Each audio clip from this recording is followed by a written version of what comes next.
एक गोष्ट तुमच्या लक्षात आणून द्यायची आहे आणि काळाने उगवलेला हा सूड आहे असं म्हणावं का असं माझ्या मनात येते। याचं कारण परळी प्रकाशात आलं, महाराष्ट्राच्या राजकीय क्षितिजावर परळीला नाव मिळालं ते गोपीनाथ मुंडेंमुळे। त्यांनी संघर्ष यात्रा सुद्धा काढली राजकारणाच्या गुन्हेगारीकरणाविरुद्ध। शरद पवारांवर विशेषतः त्यांचा रोख होता, कारण शरद पवारांनी त्यावेळेला पप्पू कलानी आणि हितेंद्र ठाकूर यांना काँग्रेस पक्षाची उमेदवारी दिलेली होती।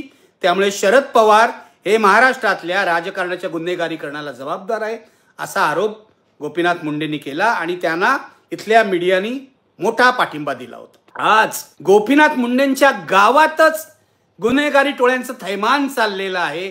हा काळाने उगवलेला सूड आहे का? जे गोपीनाथ मुंडे राजकारणाच्या गुन्हेगारीकरणाला विरोध करत होते त्यांचा पुतण्याच आज गुन्हेगारांच्या टोळीचा सरदार बनलाय का?